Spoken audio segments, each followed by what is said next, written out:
어떤 사람이 이런 말을 했습니다. 이 세상에서 가장 무식한 사람이 어떤 사람이냐 하면은 자기가 무식하다는 것을 깨달지 못하는 사람이 가장 무식한 사람이다. 이런 말을 했습니다. 또 병 중에 가장 큰 병은 죽을 병이 걸렸으면서도 죽을 병이 걸린 줄을 모르는 것이 제일 큰 병이다. 이런 얘기를 했습니다. 근데 성경 히브리서 9장 27절을 보면은 이런 말씀이 나옵니다. 한 번 죽는 것은 사람에게 정해진 것이다. 그 후에 심판이 있다. 그러니까 한 번 죽는 것은 누구에게나 정해졌지만 그것으로 끝나는 것이 아니고 반드시 그 다음에 심판이 있다. 그렇게 성경은 말해주고 있습니다. 우리가 인간이 똑똑한 줄 알고 굉장히 영리하고 아는 것이 많은 것 같지만 사람은 자기가 경험한 것, 자기가 보고 듣고 경험한 것 그것밖에 모르는 것이죠. 그래서 사람은 자기가 경험하고 본 것이 있기 때문에 인간이 죽는다는 것은 알고 있습니다.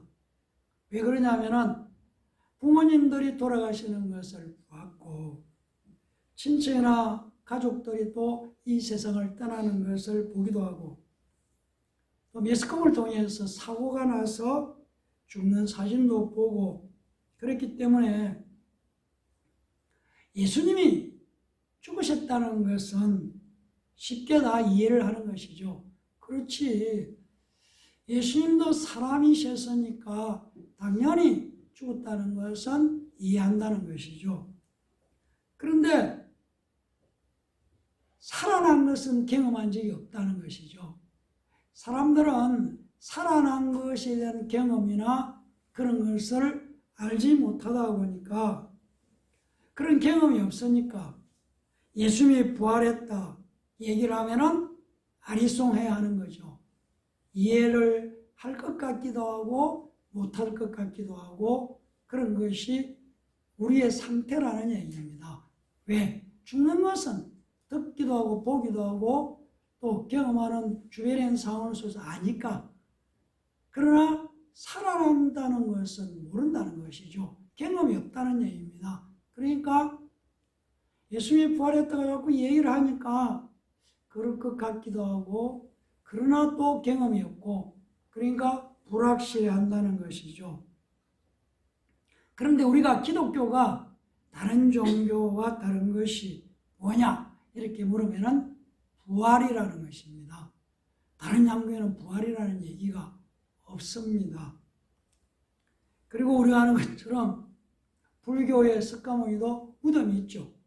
그러나 예수님은 무덤이 없습니다. 예수님을 우리는 하나님이라고 합니다. 그럼 우리 질문해 보는 것이죠. 왜 하나님이라고 하지? 예수님은 죽음이 없으신 생명이시기 때문에 하나님이라고 하시는 것이죠. 이런 것들을 종합해 보면서 죽음이 없는 그분이 죽음이 없다. 나를 믿으면은 생명을 얻고 부활하고 진리 가운데 거하고 영원히 산다. 그렇게 말씀하시는 것이죠.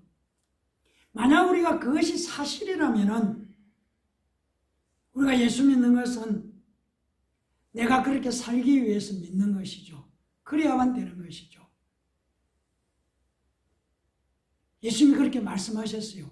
나를 믿으면 영생한다. 죽음을 보지 않는다. 부활을 약속하셨고 그래서 자신이 죽었다가 다시 살아나셔서 이렇게 부활한다는 것을 사람들에게 보여주셨어요. 그것을 본 자들이 500여 명 이상 그래서 12명의 제자들은 죽음을 무릅쓰고 그 사실, 부활의 사실을 예수는 살아나셨다는 얘기를 하시고 다시 오신다는 얘기를 하셔서 그것이 오늘날 우리에게까지 전해졌다는 얘기입니다. 그래서 요한복음 3장 16절은 이렇게 말합니다. 하나님이 세상을 이처럼 사랑하사 독생자 예수를 주셨다.